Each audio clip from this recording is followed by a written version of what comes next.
Which way fall away?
Can you tell me that 3 years was all for nothing? Our brotherhood made your life a fucking nightmare.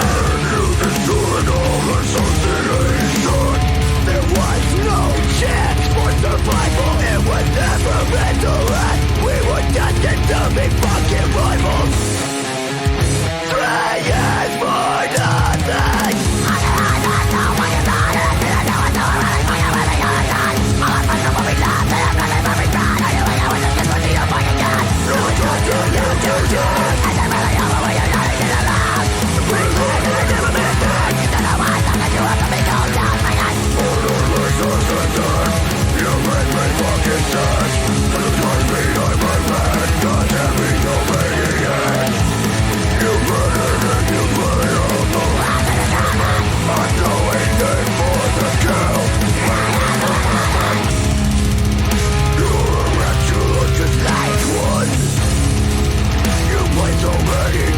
None of them were fun.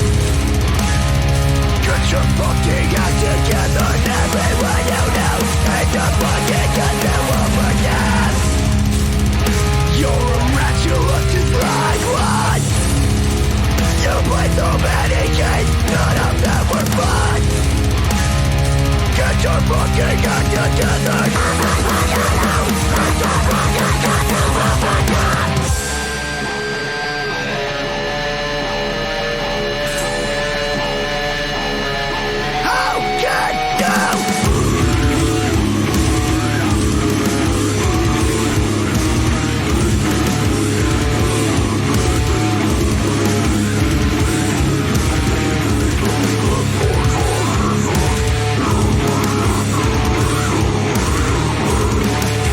Fire!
I've lost everything.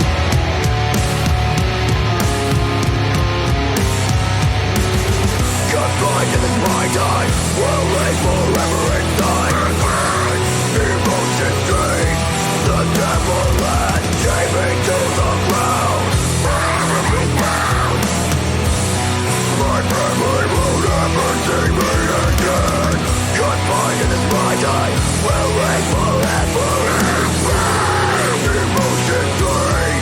The devil has chained me to the ground.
Welcome back to another episode of Trash Talk. I'm Nate Trash.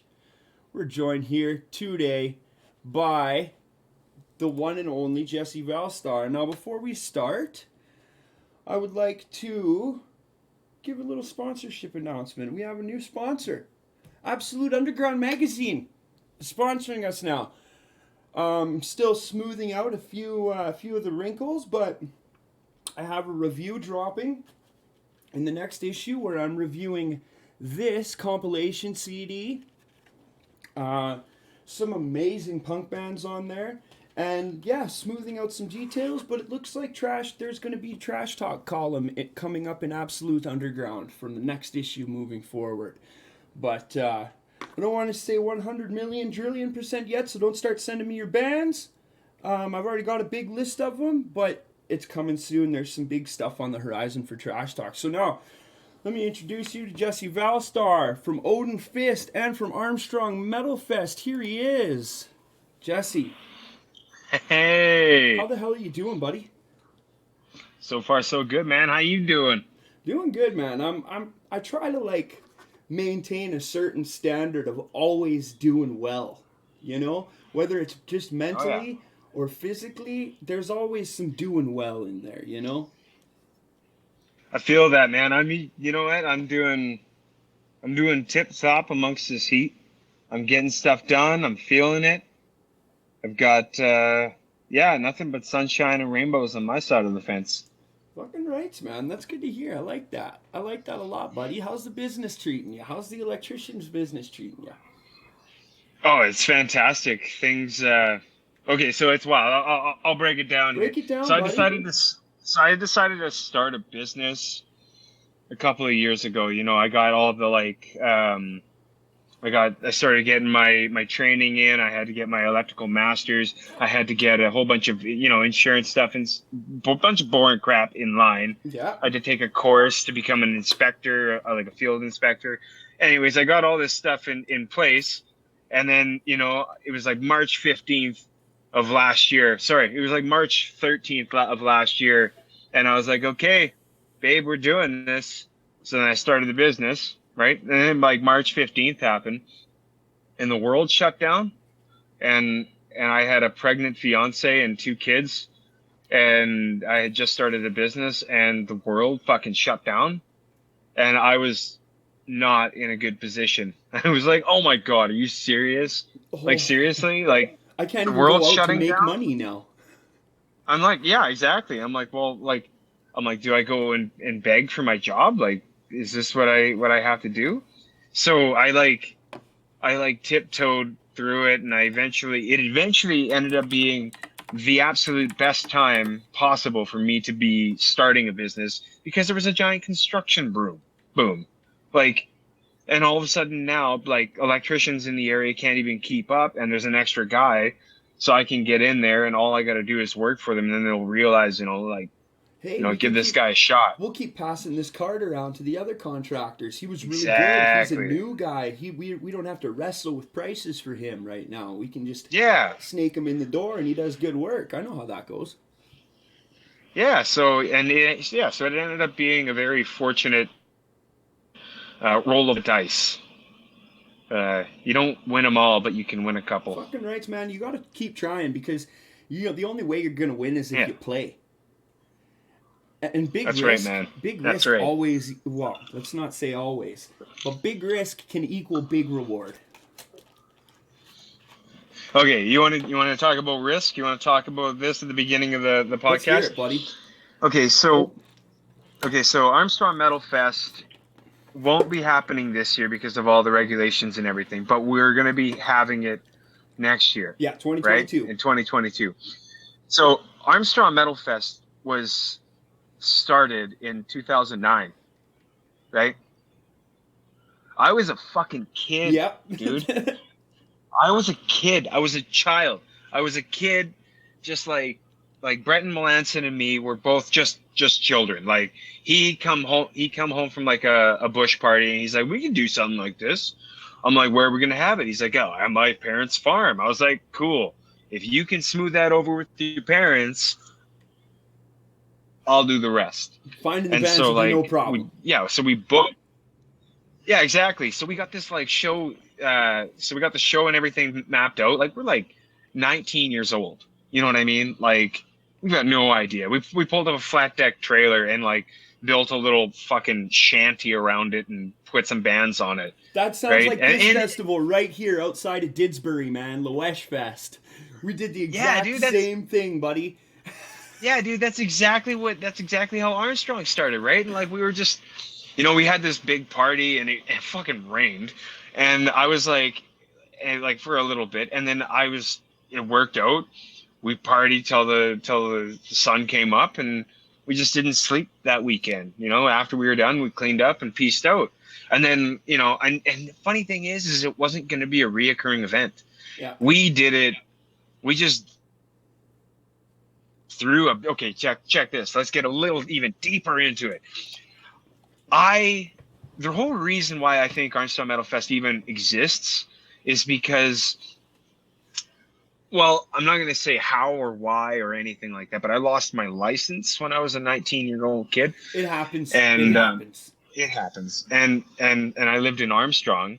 And whenever my friends would come out or want to hang out and party, they'd be like, "Hey, you want to party tonight?" I'm like, "Nah, dude, I can't. You guys got to come and pick me up. We got to go back to wherever we're going. We got to hang out. And then you guys have to drop me off at some point."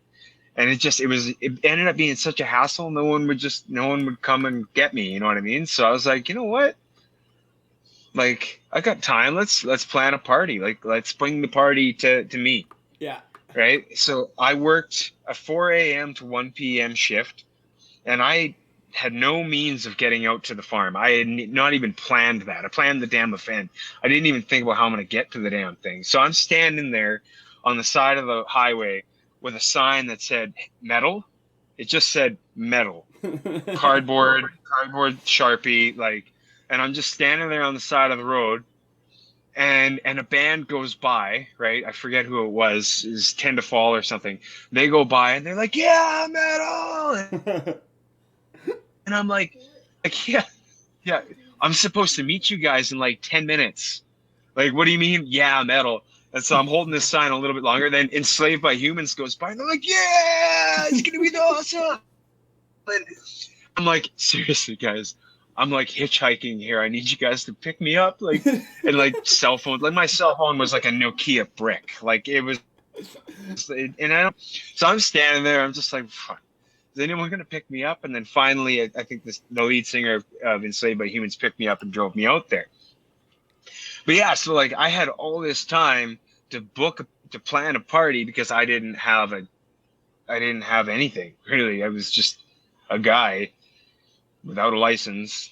Just every day I'd come home and I'd plan a little bit more and plan a little bit more. And then next thing you know, we have the party and then everything's done. And then, like, I forget what it was. It was maybe around Christmas time or something like that. Everyone was like, "Are you going to do it again?" Or I think may have been after the event. We kind of shoot it. But then, like, they were like, "Are you going to do it again? Because if so, like, tell me the dates." And we got bombarded with all these people being like, "Hey, tell us the time and date, like, and we're going to be there." So we were like, well, let's do it. So we'll the party again. We doubled the stages. We quadrupled the amount of flat deck trailers. We had one the first year, and then we had 4 the next year, where we just doubled up the stages. So, and we had 2 of them, and it was ridiculous. And then the crowd actually doubled. Like it went from like, I forget what it was, like a couple hundred people to like 400 people or something like that. And we were not prepared. Nope. We were not prepared for a real turnout. 2 outhouses. Oh, at the first year? 0 outhouses, man. I don't think we had any outhouses. Now that I think about it, I don't think we actually had a single outhouse. Ooh, yuck. Any of the years. I have to confirm with someone on that. I did not even think that people have to shit anywhere. Anyways, so that was like the first 2 years, you know what I mean? And then like Brett's parents were like, they're like, "Son, you can't bring that amount of people to our house and do that." You know what I mean? Like you guys got to find somewhere else. So we went and we looked and we looked and we looked and we tried to find a new venue. And that's when we ended up stumbling into the fairgrounds that it's at now, right? We ended up lucking out hard with that because I don't know, like we tried to get them once and they said no. And then I just weaseled my way in there and we got it. I talked to all the right people and yeah, I know this is an age-old story. I don't know. Have you ever heard the story about how we almost got shut down that third year? No, lay it out for me, buddy. Even if I have, we still Okay, have to lay it out. I'll give you. Okay, I'll give you the short and skinny of it. A guy, one of our directors, went out and spent a little bit too much money at one weekend, and he couldn't afford gas money to get to me to give me the posters so that I could put them up. And I'm like, man, deadlines. We got to get these posters out. So I go and I get these posters printed at the local print shop. I'm down there and I meet up with a local reporter who's there getting something printed as well. And she's like, hey, you going to this Armstrong Metal Fest meeting this afternoon? And I'm like, Armstrong Metal Fest meeting? What are you talking about? And she's like, oh, it's at 2:00 at this venue. And I'm like, okay, yeah, that sounds good. So then I go and I go get the posters and put up the posters, and I show up at this meeting at 2:00. And man, let me set the scene for you. Yeah. It was like a city council room kind of thing with a big table, city councilors around it, right? The Parks and Rec Commission, I think is what it was, and there was 2 rows of seating. Every seat was full except for one, and there was people lining the outside of the viewing area, standing because there wasn't enough seating room. And then there was reporters with cameras on both sides. Oh my lord. And I walked, and dude, you don't even understand. Like, so this is like my thing is like, not my thing, everybody's thing. Sleeveless shirts, but like I like to cut the neck out, right? Because I'm a fucking weirdo. And anyway, so I roll in with like a metal T-shirt. I forget which one it was. Board shorts and Crocs. I don't because, think I've you know ever what? seen you in pants. No. I'm a BC guy. That's how it is. Buddy. So it's not true actually, because I'm actually a Red Deer guy, believe it or not. You tried out bass for World Class White Trash at one point. I did. And you know what? That didn't work out because of that was when I was working up north, and I was just up, down, and I was such a delinquent when I was not working. That's all good. That buddy. That's all good. I could not be trusted to join anything at all, because I just like, and I knew that, and I was trying to be responsible. Be like, if I make that commitment, that means like, one, I also liked being like a shitty just roll around. You know what I mean? That's I was right. like, you were better off without it, buddy. Let's go back to the story, okay? City anyway, Hall meeting. So City Hall meeting. I roll in there and I look around, and do remember I'm like 20 or 21 at this point, right? And I'm like, look around, and like I said, I really have to hone in on the Crocs. I was wearing Crocs, and I just like looked around and I'm like, oh man. And I just said out loud, I was like, I don't really know where I sit here. Like, I'm like, do I sit at the big table with you guys, or do I sit over there with the viewers? And they're like, that with the viewers. So I go and sit down front row, and then they're like, we'd like to add Jesse Valstar to the agenda. And they're like, added. And then they're like, okay, first up, Jesse Valstar. And I'm like, you guys are making me go first? Like, but I'm actually sitting there shitting bricks, by the way. And I'm like, oh man. Okay. I guess so I'm sitting there and I'm like, I don't know what to do.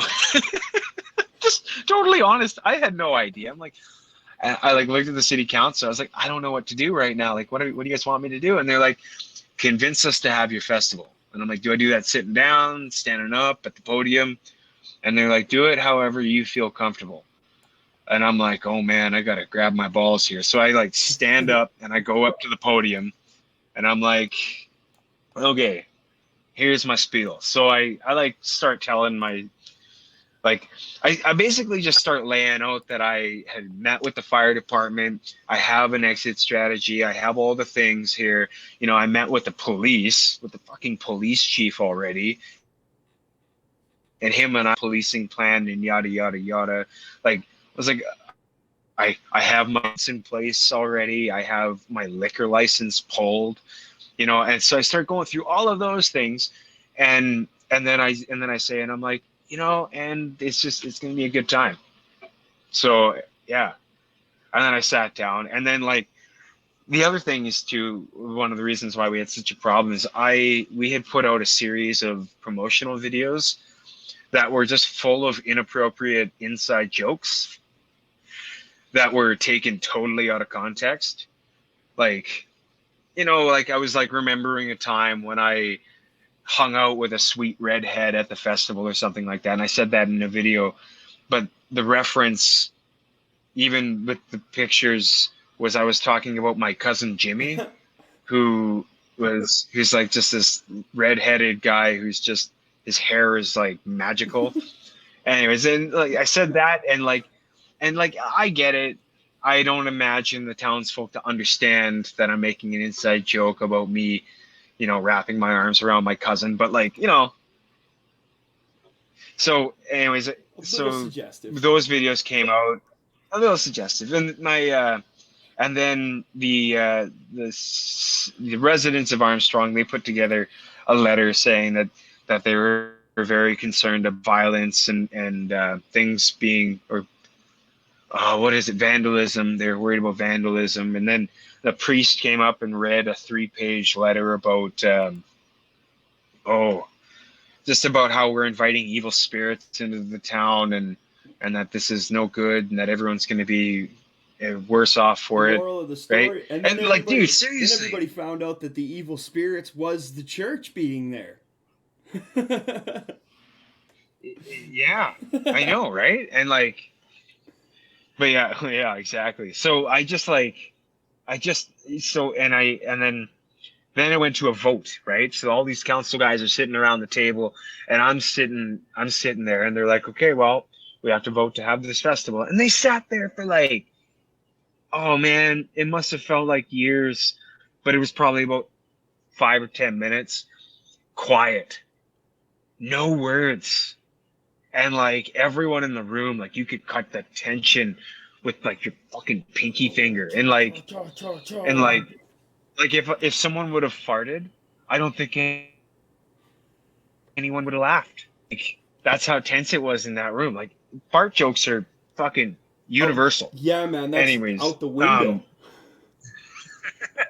Right? And like, so they weren't even into it. And then finally, the oldest guy on the council basically kind of like, raised his hand. He's like, so if we say no to them, we say no to all festivals. We're not saying no because it's heavy metal. We're saying no because of festivals. And they all kind of looked at each other and agreed. They're like, yeah. And they're like, and you know what? And festivals are major economic drivers, so they wouldn't dare say something like that. And I forget what his name was. Sully. I don't think I should have said his name. That's okay. Anyways, it won't get to him. it's fine. So he was like, he's like, and for that, and he put his hand, and it was like one of the single greatest things of democratic voting I ever saw, because he basically put forth a point, backed it up, and he's like, for this reason, I have to vote that they can have it. And so he did it, and then unanimously all their hands went up, right? And they're like, all right, motion passed, Sun Metal Fest goes forward, right? And then, dude, you don't even understand, everyone raged out of that room. Like a movie. They raged so hard. No, man, it was like eating bad tacos and then just shitting out everywhere. Like, it was gone. And like, they were gone. And I was like standing there or sitting there, and they're like, okay, it's the next motion. And then they start talking about other city business, right? And they like look at me and they're like, if you want to leave, you can. And I'm like, I need a minute. I just sat there and recollected myself. And then when I finally was like, you know what? Okay, let's leave. There was a dude waiting for me outside the door. And he comes out, like I come out, and he starts just hitting me with all of these words, like, And he's like, I'm gonna find a chink in your security. If one of those people doesn't have their full registration as a security person, your insurance is void. And if your insurance is void, your whole thing is shut down. All right, And well, see you at the I'm like sitting festival. there, I'm like, man, I can assure you that I'm gonna dot my T's and I'm gonna cross my I's. Like, fuck you. I'll And send you a free pass, man. Come on and chill. oh, dude, You might accidentally have some oh fun. man. Well, actually, believe it or not, that guy did attend eventually. Um, it was satisfying seeing the dude too. And you don't Because, even like, want to be mean to him at that point. You're just like, hey, man, I how's it wasn't, going? I wasn't, Right? I wasn't. I was so happy to see Hell yeah, him that man. he moved on, you know. And so I just was like, I was happy to see. Like, I didn't go nah nah nah nah nah, but it was satisfying. And like, yeah. So then the next thing is I get past that guy, and then I hit a half circle of the churchies, right? And the churchies are in a half circle, Praying. and like I can't even fucking get past them, right? And they just descend, and I'm like I'm getting swallowed up by these fucking 4 foot tall ladies, Monsters. and oh, just monsters, and like, and the way that they're tacked with me was, I can't believe you would do something like this. You seemed like such a good boy, right? And I'm like, oh my god. and and I couldn't even get past that because like there was people waiting to interview me on the other side, but like the churchies, they wouldn't let me go. Like, No, I they stood want you there to for feel that guilt. 45 minutes, man. They want you to Oh, feel I felt that, it. that fire and brimstone, Jesus loving guilt. Oh man, I felt something. Day. And I was just like, ah. So, and then, you know what? The festival went off great. And I think that, I think part of the success of that festival was when I told that story to the people before everything going off. So some people know it. Like, I feel like the festival goes off without a hitch, or just to spite fucking people. Oh yeah. Oh, you know what I mean? I think people work even harder to be awesome just to show the haters to fuck off. You know what I mean? I don't know. Yeah, I could be totally out to fucking lunch on it. I'm honestly, no, man. I feel that vibe. I get hit with some haters here and there myself doing the podcast and shit, but they don't get no acknowledgement from me. Like, fair enough. I'm sorry that you're so hurt by me doing something that I'm happy to do. If you want me to help you find something you're happy to do, I'll help you. Like, I'm doing this as like my own personal giving back to the community. Yeah, exactly, man. And yeah, so anyways, so there was a quick sidetrack in the first 3 years of the festival. Like, furthermore, if you look at it, I think the year after that one, I think the first year was 2011 was, I think, 3 Inches of Blood, maybe. I think it was. I think you're right. Dude, I have to tell you, man, 3 Inches of Blood when I was 21 was like the biggest band in my life. I remember. You know what I mean? I remember when 3 Inches of Blood was hitting strong. I remember when Fire Up the Blades came out. We went from Sundry. Right? I lived out in bumfuck nowhere, Sundry, and the night that came out, we drove. We 7 of us piled in my buddy's fucking Camaro, and we drove from fucking Sundry to Red Deer, music fucking blare, and one of us riding in the fucking trunk just to go get Fire Up the Blades, man. Yeah, dude. You know what? And like, I'm Jeff Black from Gatekeeper. Him, me, and our buddy Jordan, we went to Vaughan in 2008, and 3 Inches of Blood played at 11 a.m. on. You get to Vaughan on Wednesday night, and Wednesday, Thursday, Friday, and I was up pretty much all day Friday. Like, between Wednesday to Sunday, I slept 8 hours, right? And so it was Friday night. We basically partied until like the wicked early morning, caught an hour's sleep, and we went and saw 3 Inches of Blood. So in 2011, when we had 3 Inches of Blood, and I had Cam Pipes text message my phone, I had never felt like I had made it until like that point. I was like, all right, he just texted me.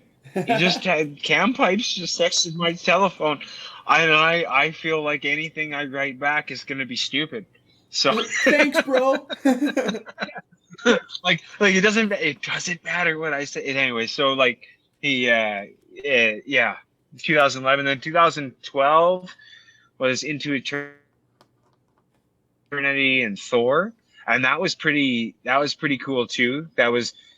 We took a pretty big hit that third, and then the fourth year we did okay, and then the fifth year, man, when we did Suffocation, Ooh, yeah. that single bill, we had Suffocation, Archspire. Like if you look at that lineup now, like in 2021 as opposed to back in 2013, Suffocation, Archspire, Unleash the Archers, Striker. That shit You know what I hits, mean? man. Like, That shit would hit hard. and all those guys played midday, Yeah. right? And dude, Frank was so wasted that year. Like the lead singer of Suffocation. Like that's one of the things that Well, they're Danish, like aren't I they? look. Polish? No, they're from New York. Oh, yeah. Who am I thinking? I'm thinking of Decapitation. I think. Oh yeah. I think they're Danish. Okay, But disregard what I yeah. said. But yeah, no, Suffocation. Oh, they're so New York, man. They're so New York. You talk to Frank, and he's got like a straight across the board like taxi cab New York Brooklyn fucking accent, huh? frickin'. Yeah. Yeah, except if you say Brooklyn, though, he'll look at you and he'll make sure to correct you. He's from the island. Oh, Staten I can't even Island. do these From things. He's Staten from the Island. island. From Staten Island. Something From like that, yeah. Shaolin. From Shaolin. Yeah. Slums of Shaolin. That's Wu-Tang Clan territory. Yeah, he's very, very serious about that. I remember Terrence, though, their guitarist, he was like, Terrence Hobbs, one of the coolest dudes I ever met. Anyway, sorry, I don't, what were we talking about? We're talking about exactly this, buddy. Oh. This is what we're talking Oh, about. the festival. Buddy. We're talking about the festival. You're not losing track at all, buddy.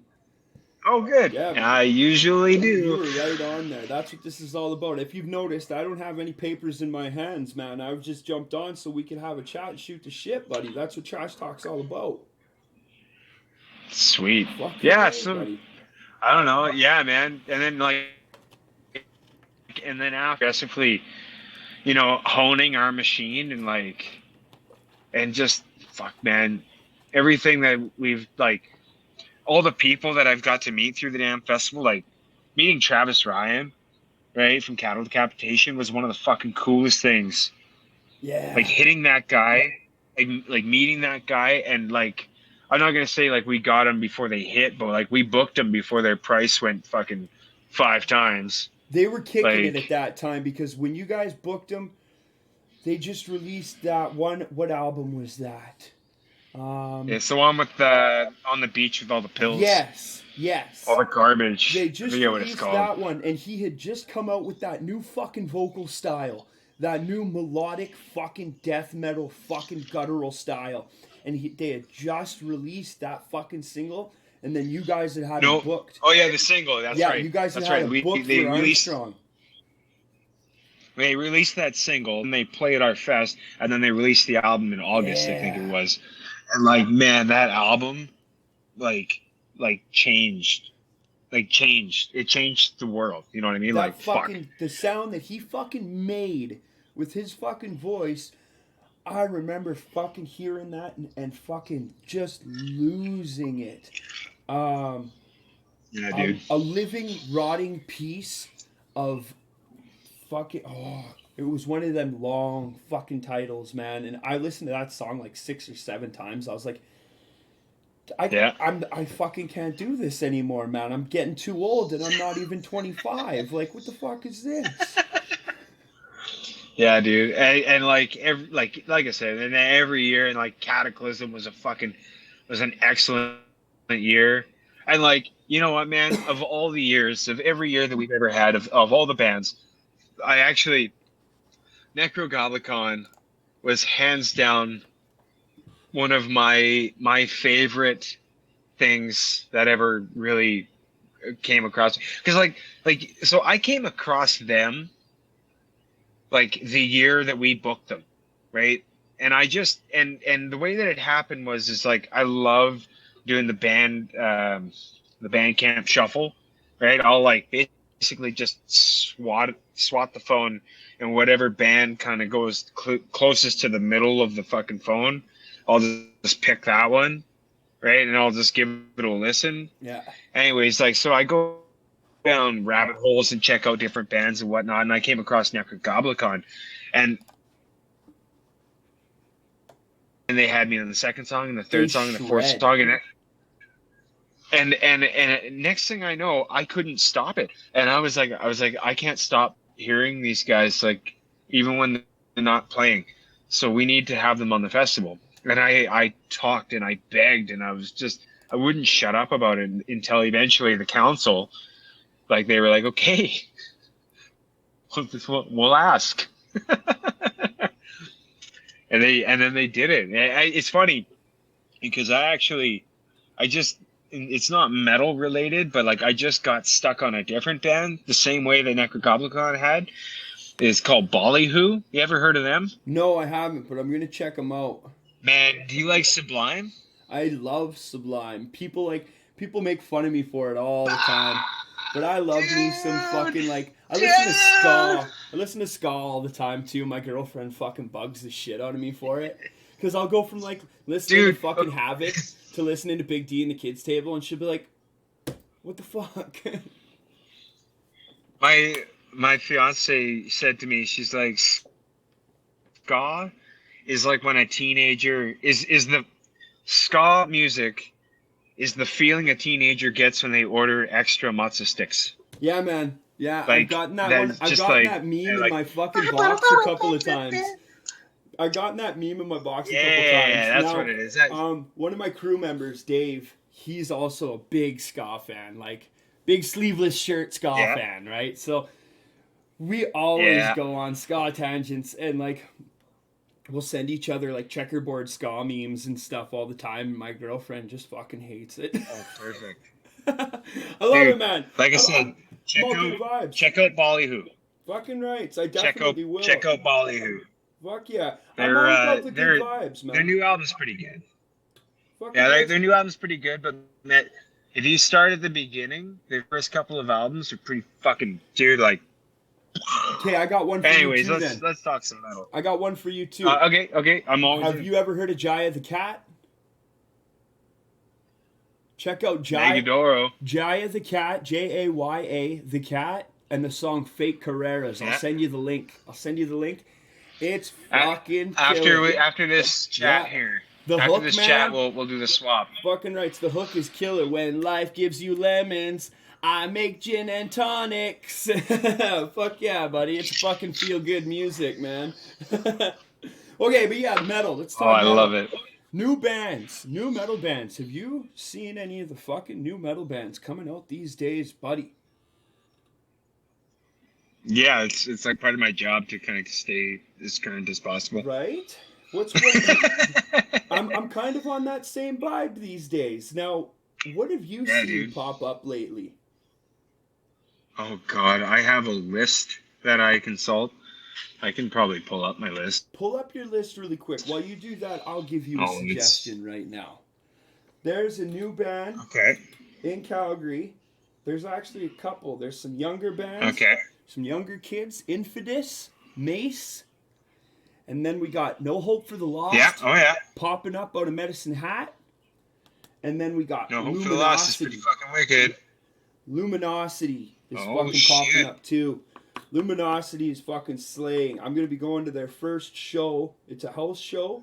I'm going to be interviewing the band at the show and shooting some of their set.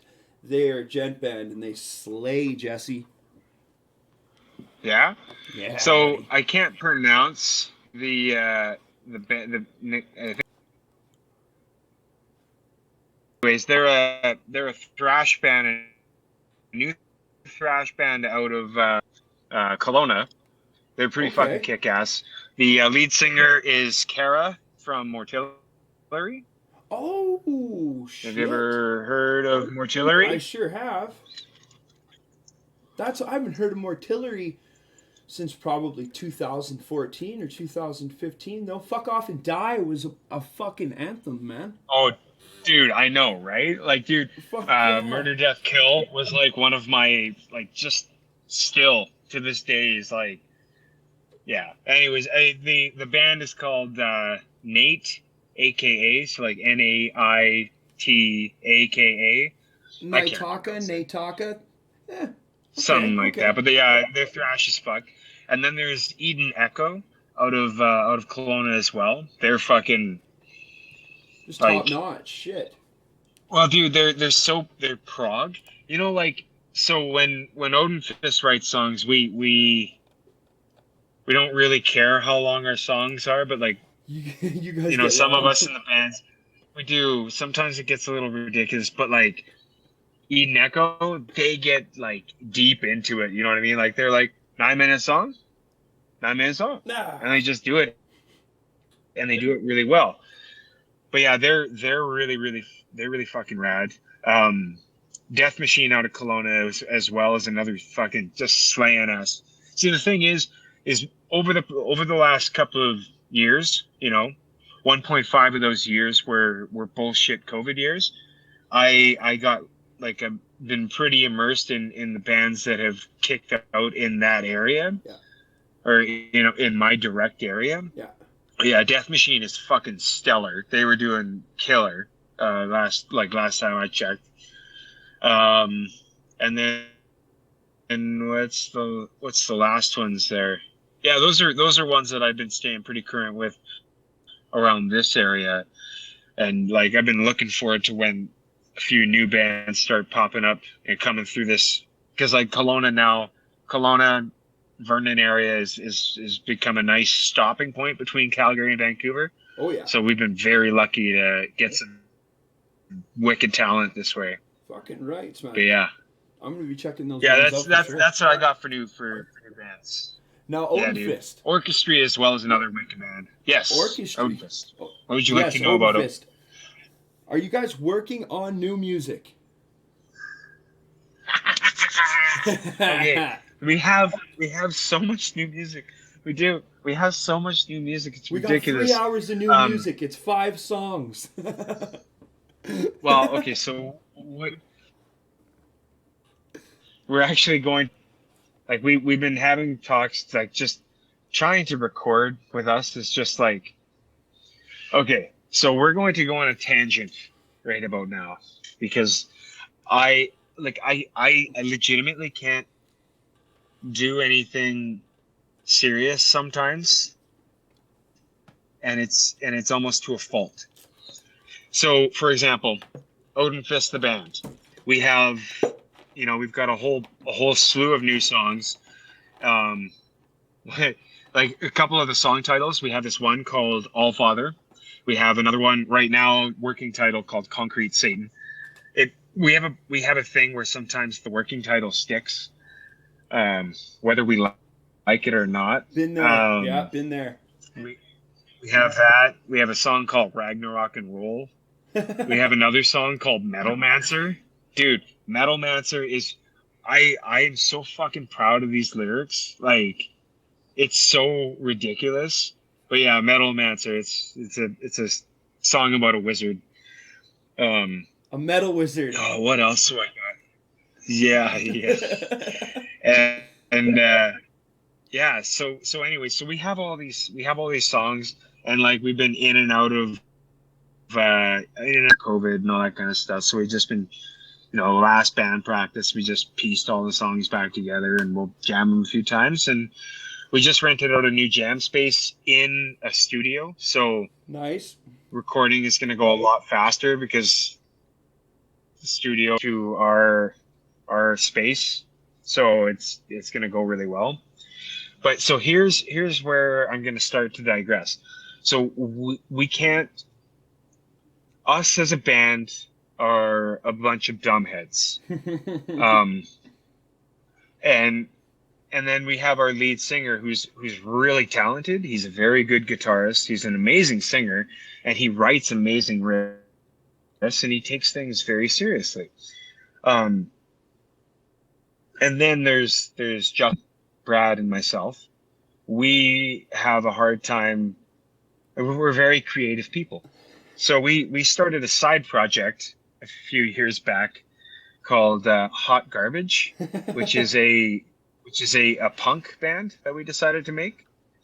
And so we started Hot Garbage as like a joke, and that joke frustrates the hell out of our lead singer because it's just like yeah, we're gonna be a punk band, we're gonna fuck around, you know what I mean? It's kind of like back Strapping Young Lads, Zimmer's Hole, and like Punky Brewster. You know what I mean? So like just a bunch of metal guys just making shitty punk songs.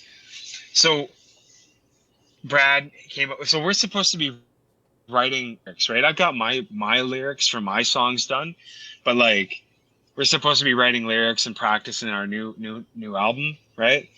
And Brad and I are too dumb to do that. So what we do, which is not true because we already got our stuff done, but like, so Brad came up with a concept album about a French-Canadian poutineery serving bats at the beginning of the pandemic. Uh-oh. And so we that's a great idea for a concept album. So then Brad went ahead and wrote all the song titles for all the concepts, or for the concept album. And then I began to write songs for the concept album, like full actual songs. And I wrote music too for him. And then I basically just filmed myself playing it, and I sent it to the group chat, and my singer was not upset. happy. He was not happy. We have so much work ahead of us to do with like ODINFIST, the band proper, but I just can't help myself sometimes. I'm so silly and I can't stop it. But it's okay. That's totally okay, man. Especially when you got 3 kids. Like, you got to keep it silly. You got to keep it silly, buddy. Yeah. You got to keep it silly, and you got to dial back the swear words sometimes, and you just got to dial up the fart jokes and the poo-poo pee-pees. Oh, God, and then Mom gets all pissed off about it, and it's like, Yeah, my daughter was trying to tell me that her mom told her that farts weren't funny, and I was like, whoa. Well, I'm not too sure about that. Do we have news for She's you? like, she farted and I laughed But at her, and she was like, that's not funny, Dad, that's gross. I'm like, that is not true at all. That fart was bigger than you are. You're gonna learn something here. That's awesome. Yeah, dude, kids are She just had her last day of grade 1 today. Yeah. Oh, yeah, but awesome. Yeah, that's a big day, man. That's a big day. She's like, I'm supposed to go into grade 2 next year. I don't know anything about grade 2. How am I supposed to do grade 2? Genuine shock in her voice. Like, how can you put me up against such heavy-duty odds? Yeah, like I've got no warning. I've got this whole prepared. Just wait till you hit adulthood, That's funny. sweetheart. Oh my God, dude. Wait till you got bills to pay. Holy. Man, I gotta tell you, like the thing is like that piece of information when you're a kid, of just trying to figure things out as you go, like, and making things work, like even if they're not working, you know what I mean? Like the whole fake it till you make it thing is so fucking real. Yeah. Like I am a living, breathing example of faking it till I've made it. Same here, buddy. I have faked it hard to get the festival off the ground. Like I fucking just, like we threw it over top of our backs and just ran as hard as we could, and hoping to God that the kite was gonna take off. Yeah, hell yeah, man. You know what I mean? And like, so do we know anything about putting on a festival? No. Do we know anything about doing taxes? Did they go over that and go, no? Getting permits? Like, come on. Getting permits? Like anything. Do they go over? budgeting, like Yeah, band you gotta contracts your and first riders. and your oh god, right? You think it's bad on your guys' part? Think about the guy who has to write the fucking contract. It's like so I'm giving you this piece of paper that I'm pretty sure is probably pretty good, and then I need you to sign off on the bottom of that piece of paper that I think is pretty sure that's pretty good. I need you to agree that it's pretty sure that it's pretty Yeah. good, and then we need to make sure that that piece of paper represents that we're gonna be pretty sure pretty good to each other. And You know what I and then mean? you got to And put up then with the ones that don't take it fucking seriously and ask for like a bowl of fucking green Skittles or something ridiculous. And it's like, come on, you guys. You put in the little things in there, but you know what though? It's so silly because sometimes a band will not read the contract, and then when they get to it, they'll be like, well, this. And I'll be like, well, it says in the contract that you don't get that, and then you feel like a total dweeb for saying that. You're like, nah, nah, nah, nah, nah. And then they're like, oh, well, can we have it anyways? And you're like, no, I have to put my foot down, and I'm upset about it. This is why bands need Because if I managers. Oh my god. You know what? I like dealing with band managers. Like the manager person. You know, when we had Ailstorm play, not AMF, but like a show that we did here in town, I dealt with their manager the whole time. I didn't even get to like hang out with the band to see them at all. I just dealt with the manager the whole time. Yeah. Right? Which was good in some parts, but like, man, I wanted to meet Chris, and I couldn't even, like, the lead singer, and like I the closest I got to him was like we kind of like awkwardly looked at each other going to the bathroom at the same time, like walking by each other. Like, that was the closest we got. You know what I mean? And that guy, Chris, him and I duct taped a dude to a lawn chair in 2008 with a bottle of Captain Morgan's in his hand, and we paraded him into an Overkill concert and threw him into a mosh pit. Nice. Right? Like the same Chris. And all I wanted to do was like, and I know Chris was too wasted, he probably doesn't remember it, but like all I wanted to do was be like, man, you remember that time when we did that crazy shit? And then he'd be like, no, I don't. No, I bet that's Get away opposite, from man. me. I bet he probably crossed paths with you and thought the same thing. I was like, I bet he passed you and was like, I wonder if that guy remembers the fucking chair.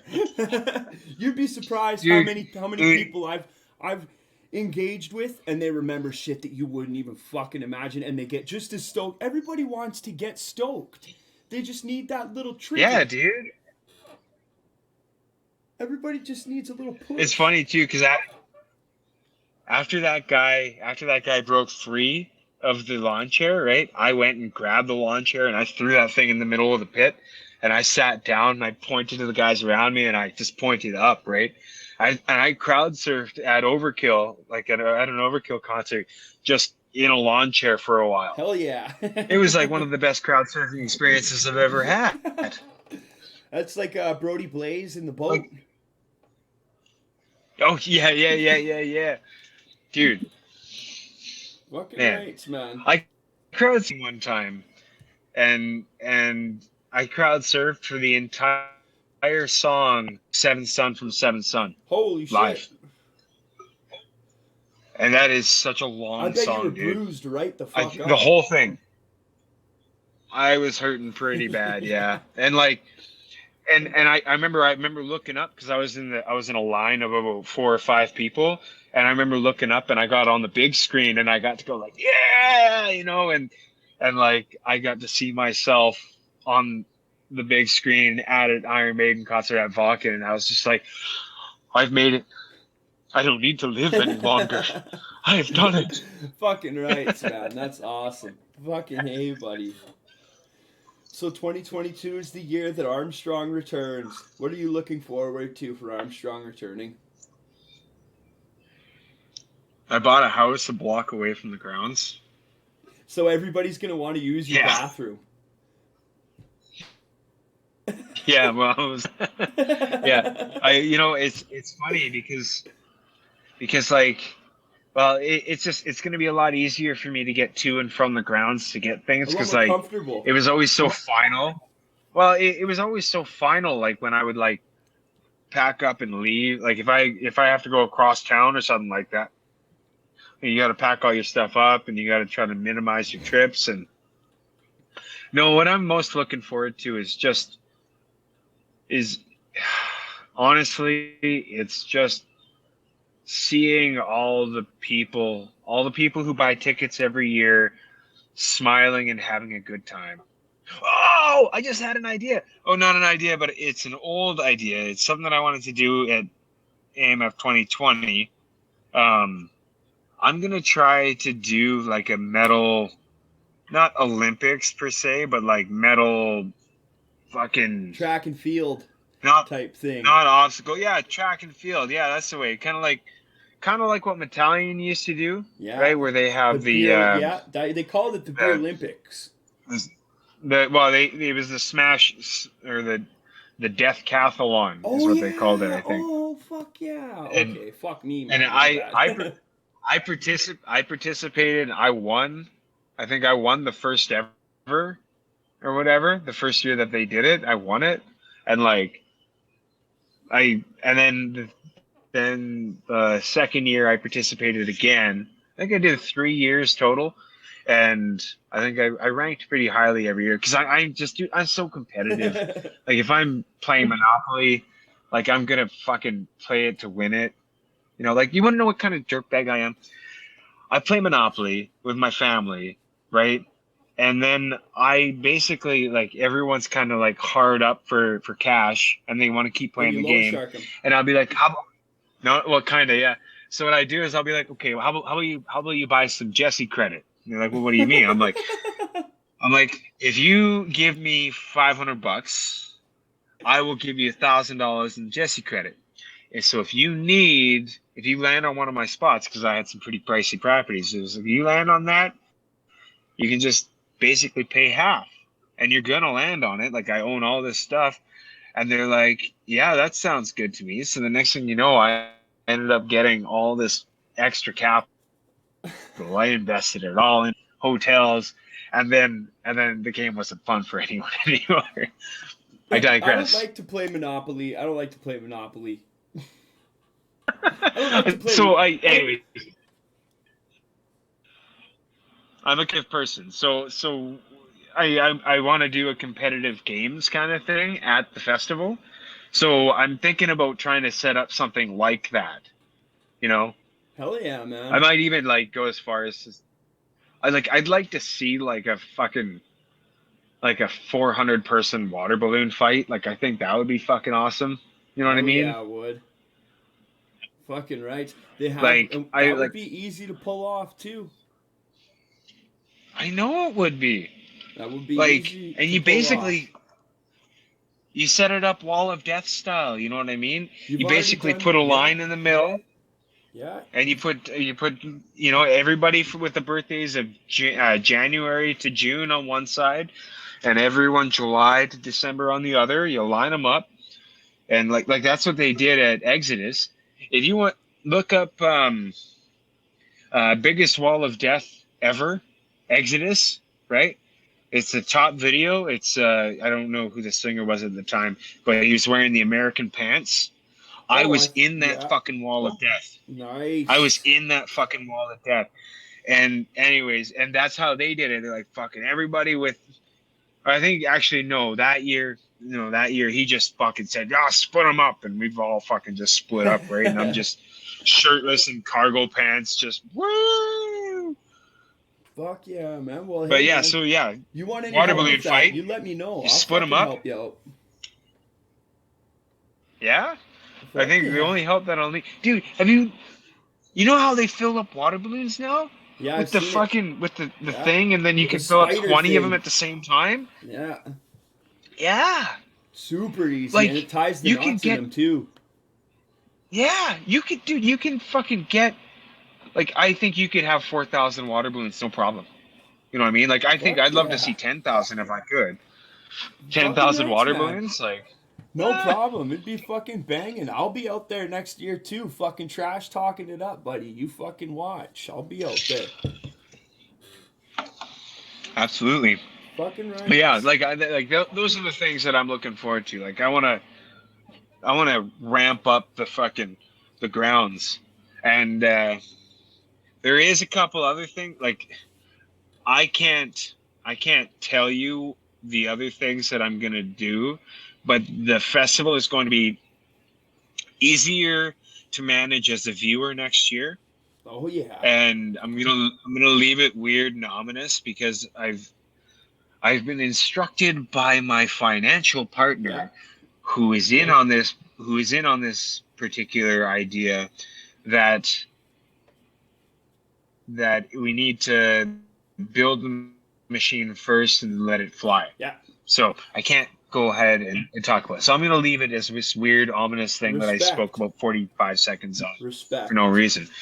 And then as far as the bands go, honestly, we're probably just going to be talking to most of the bands that we booked for 2020 because we didn't release that lineup on purpose, because you release that lineup, right? You release it out to the world, and then you can't really use any of those bands. No. And all those bands got pumped to play the festival. You release the show poster for a show that's never going to happen, and then you take away their sweet fucking gig. No, that's not fair. That's not exactly. When I talked to Jeff, he said he's doing the same thing. Getting a hold of all the other bands first, giving them their spots. That's the only way to play it fair.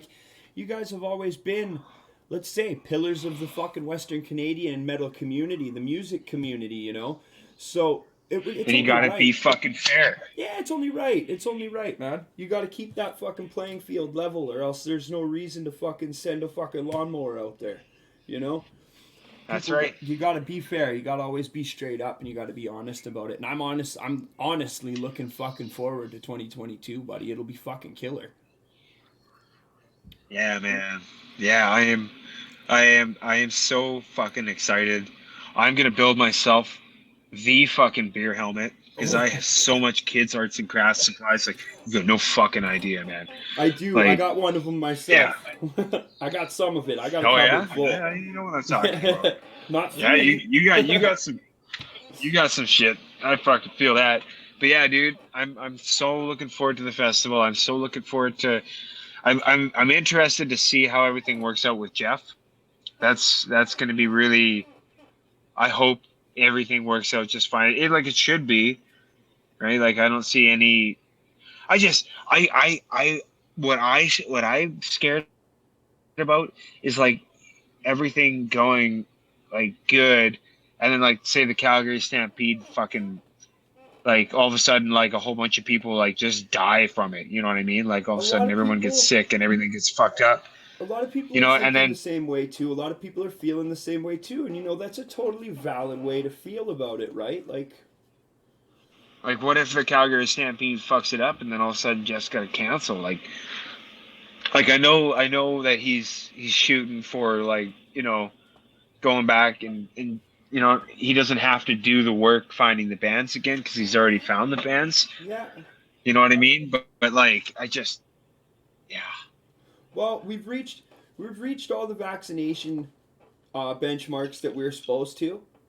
So, I don't see why it should be faith a problem. in the science, right? Faith in the science, man. That's the way I'm going with it too. I'm just trying to live forward. Let's focus on the good. Keep the anticipations of the bad obviously right there, because you can't just ignore it. As professionals, oh man, you can't just ignore it, dude. I am I am a very big optimist, but I am also a super pessimist. I am so both sides of it. When I sit down and I'll look at any event or situation, I will rip that thing to shreds, and I will become the devil, and I will play the advocate, and I will just fucking tear it to pieces and then try to put it back together so that it doesn't fall apart the same way. Yeah. You know what I mean? Before it even happens. You're a business owner. It makes sense. You do that on a regular basis. Every day. That's what you got to do. That's what you got to do. That's how you become successful, you know? The thing about failure is it's a very, very important, integral part of any fucking path to success. But the trick is you have to learn from those failures and not fucking repeat them over and over again. And the only way to do that Oh man. is to admit some very painful truths to yourself. And one of those painful truths is that you are responsible for your own fucking success, period. Yeah, dude. It's funny when you take responsibility of your own stuff, like you and everything that you touch, like your mind works differently, your body works differently, the people look at you different. Look at people you know differently, what I mean? and talk to people differently, and communicate with people differently, and interact with situations on an entirely different level. Like I totally agree, man. It's crazy. Yeah, dude. It's something else. You hire a guy and then you put him out there, and then he does a bad job, and then the customer asks you why you did a bad job, and you as the business owner can't look at the customer and be say like, it wasn't my fault. Yeah, I have no idea why my guy or why he did a bad job. It's like no. It's still your fault. You're the one who did it. That's him. It's him is you. Like you are the same. And like as soon as you start like being like, no, you have to own it all. You have to own the triumphs and own the failures. Yeah. You know what I mean? The failures are important, man.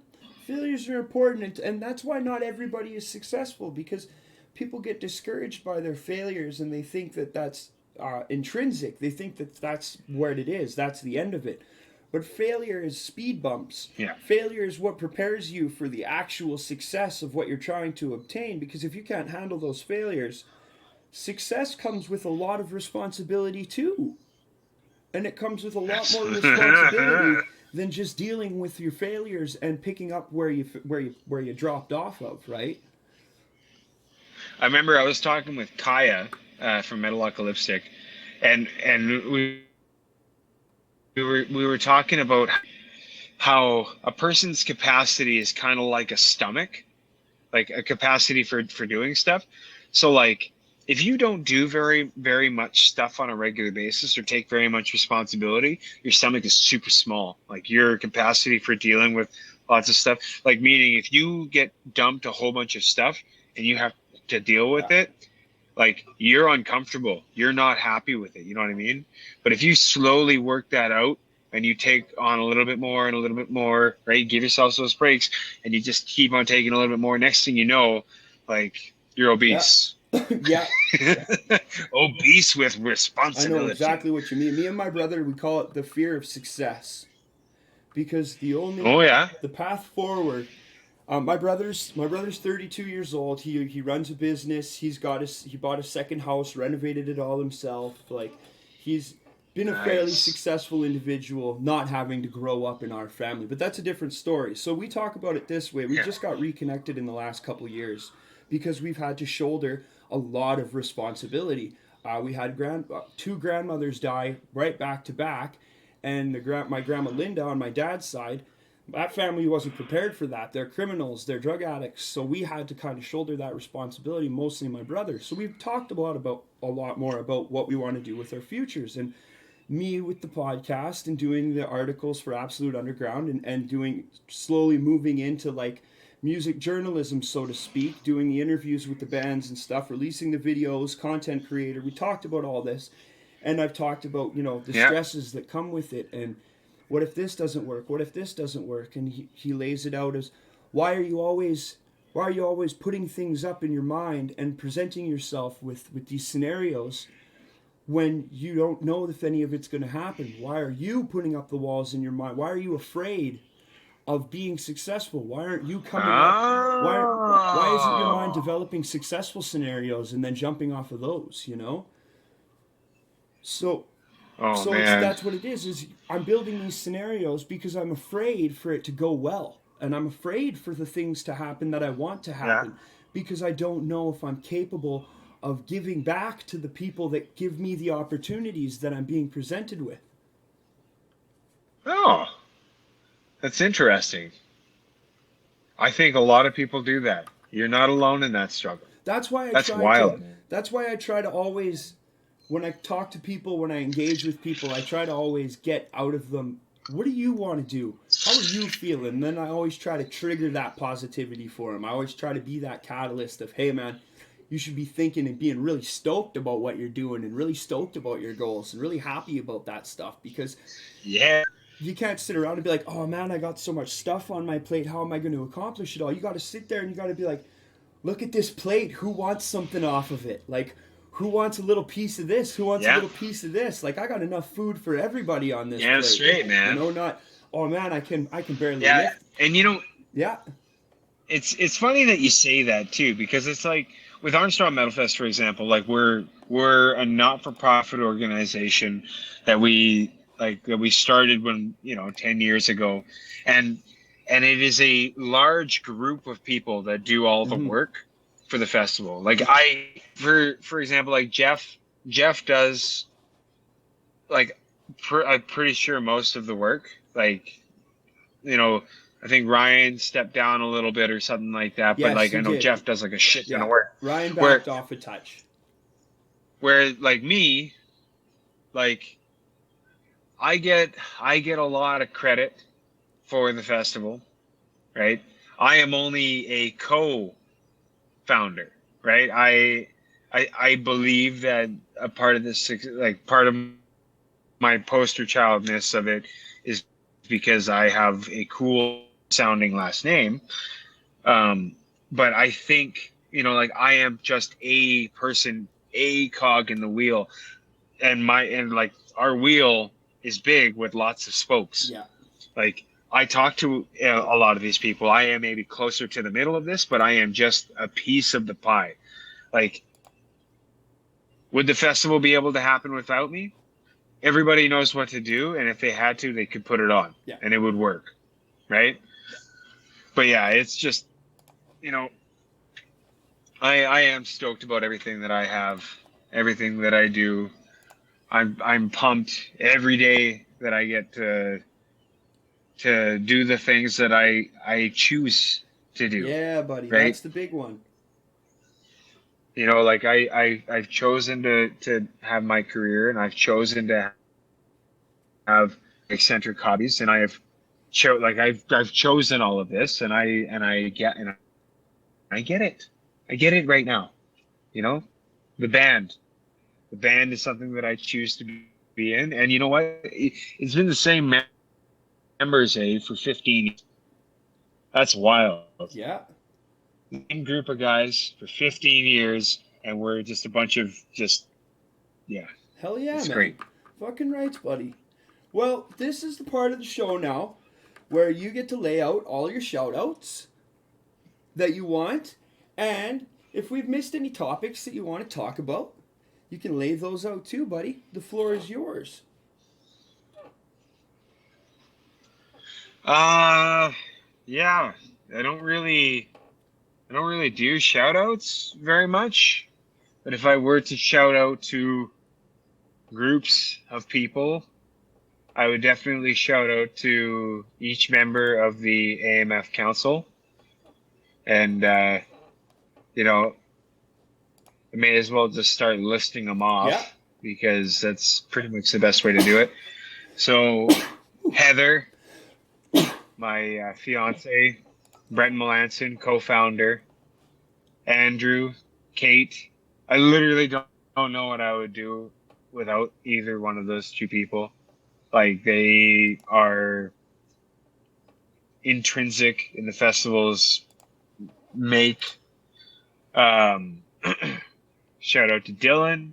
Shout out to Shane. Shout out to Joey. Shout out to Braden.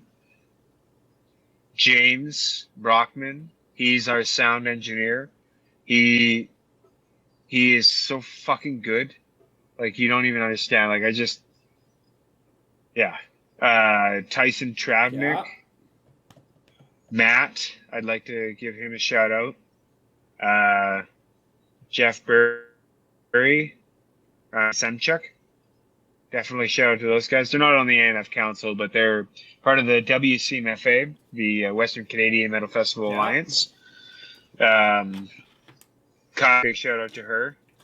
I did give Joey a shout out. Kiri, it's always nice hearing from her. It's always very, very nice. And yeah. Oh, Andrew Yankovic. I have to say hello to that man. Yeah, dude. It's there's so many people involved with all of the festivals. You know, shout out to Nancy and Big Nate. Yeah. Just cause, you know, like I got kicked out of Calgary Metal Festival for crowd surfing too many times during Nihilithia. They kept telling me to stop, and I just like an asshole didn't. And then they kicked me out. They were like, "We're gonna do this," and I'm like, "No, you're not." And I did it, and then they made an example out of me, and yeah. We'll save that night for a conversation off air one of these days. Hell yeah, buddy. But yeah, so yeah, I know shout outs. As far as topics go, I don't know, man. Like I do so many things. I think so many thoughts. I have so many different things that I'd like to accomplish. And like, as far as time goes, like I keep putting my time in where it is needed. Yeah. And I build the things that I want to build, and I think about the things that I want to think about.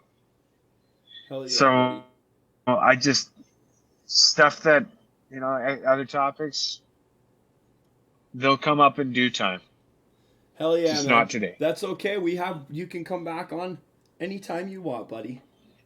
Any fucking time. Thank you. Fucking rights, man. And I will appreciate it. definitely be out Armstrong 2022 with the Trash Talk crew, interviewing the bands, interviewing the fans, getting the footage on the first post-pandemic Armstrong Metal Fest. Very fucking stoked. Very stoked, buddy. Very stoked. I can't wait to mosh. Fucking rights, man. So from everybody at the Trash Talk camp, from Jesse Valstar at Armstrong Metal Fest in BC, this has been another episode of Trash Talk. Go check out the latest issue of Absolute Underground. Here's some more sponsors: Intersect Arts and Music Festival in High Prairie, Intrinsic Productions in Edmonton, the AV Lab in Edmonton, the Parasol Group in Edmonton, Cursed Earth Apparel and Print here in Calgary, Mountain Bistro and Pizzeria in Bragg Creek, as well as the great people at Mount Olympus in Edmonton as well. Thank you guys so much for watching. Jesse, thank you so much for stepping in and doing this with me. It's been fantastic. Everybody have a good night. Don't be an asshole. Go treat a stranger nicely, and please don't melt. Like, it's going to be hot. Don't melt. Cheers, guys.